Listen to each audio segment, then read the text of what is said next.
نحمده ونصلي ونسلم على رسوله الكريم اما بعد۔ بعض لوگوں کو باتھ روم میں فون پہ بات کرنے کی یا اخبار وغیرہ کچھ کتاب وغیرہ دیکھنے کی عادت ہوتی ہے یا فون سے ٹیکسٹ وغیرہ پڑھنے کی۔ جاننا چاہیے کہ اللہ کے رسول صلی اللہ علیہ وسلم کی تعلیمات ہمارے لیے یہ ہے کہ ہم باتھ روم جاتے ہوئے پناہ مانگ کے جائیں، اس لیے کہ باتھ روم میں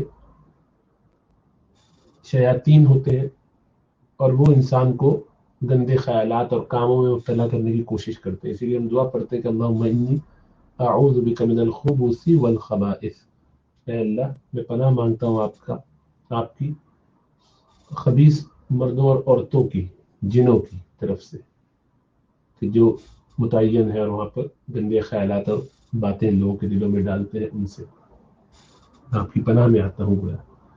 تو پناہ میں آنے کے لیے اسی لیے جب باتھ روم میں ہو آدمی تو اپنے ذہن کو کسی کام میں مشغول نہ کرے جو معتبر ہو، جو مبارک ہو، برکت والا ہو، خیر کا ہو۔ اس لیے باتھ روم میں گفتگو بھی نہیں کرنی چاہیے اور کوئی ذکر تسبیح بھی زبان سے نہیں کرنی چاہیے۔ اسی طرح کتاب کا پڑھنا یا اخبار وغیرہ کا پڑھنا یہ بھی مکروہ ہے، ناپسندیدہ کام ہے۔ باتھ روم میں صرف آدمی اپنی ضرورت پوری کرنے جاتا ہے، اور اسی لیے رسول اللہ صلی اللہ علیہ وسلم کا عمل یہ رہا کہ باتھ روم سے جب آپ تشریف لاتے تو باقاعدہ یہ دعا کرتے، غفرانک، اے اللہ میں آپ کی معافی کا طلبگار ہوں، مجھے معاف فرما دیجیے۔ کیوں؟ اس لیے کہ اس وقت میں ذکر کرنے کی ممانعت ہے زبان سے، دل سے لیکن ذکر کیا جا سکتا ہے۔ تو رسول اللہ صلی اللہ علیہ وسلم تو ہر وقت اللہ کی یاد میں مصروف رہتے تھے، کسی کام میں بھی ایسا نہیں ہوتا کہ آپ اللہ سبحانہ و تعالیٰ سے غافل ہو جائیں، یہاں تک کہ نیند میں بھی، جیسا کہ حدیث میں آتا ہے آنکھیں سوتی ہیں دل جاگتا رہتا تھا۔ نبی اکرم صلی اللہ علیہ وسلم اللہ کو مستقل یاد فرمایا کرتے تھے۔ تو اب ایسی کیفیت اور صورت میں جب مستقل اللہ سبحانہ و تعالیٰ کی یاد ہو اور باتھ روم میں اب زبان سے یاد کرنے کی اجازت نہیں ہے، تو اس پر آپ استغفار فرما رہے ہیں باہر آ کے۔ حالانکہ یہ تو فطری ضرورت ہے، لیکن چونکہ اللہ کا قرب کمال درجے کا حاصل تھا تو اس پر یہ گویا وہ چند لمحے، وہ چند منٹ اس میں اللہ کو زبان سے یاد نہ کر سکے، اس پہ معذرت ہو رہی ہے۔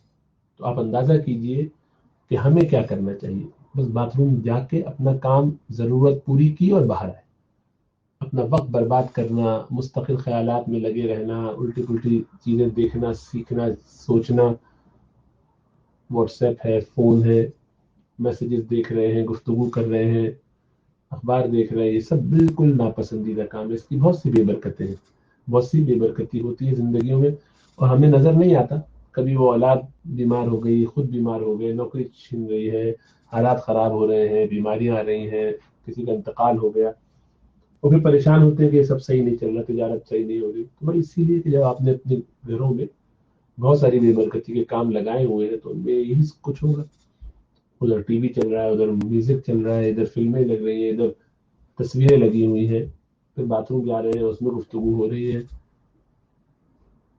اخبار دیکھ رہے ہیں، جو بھی کر رہے ہیں۔ تو مختلف کاموں کے ذریعے ہم نے اپنے آپ کو اللہ کی برکت سے، اللہ کی رحمت سے دور کر لیا ہے۔ فرشتے اس گھر میں نہیں آتے جہاں تصویریں ہوں، جہاں کتا ہو۔ برہنہ ہوتے تو فرشتے باہر چلے جاتے ہیں، تو ہم باتھ روم جاتے ہیں تو کپڑے اتار کے جاتے ہیں نہانے کے لیے۔ وہ جائز ہے لیکن سنت کے خلاف ہے۔ تو کوشش یہ ہونی چاہیے کہ ہم اپنے آپ کو مسنون طریقے پر رکھیں، نبی اکرم صلی اللہ علیہ وسلم کے طریقے سے اپنے آپ کو جوڑیں۔ جتنا زیادہ جوڑیں گے اتنے فائدے ہوں گے، اتنی اولاد میں خیر آئے گی، حالات بہتر ہوں گے۔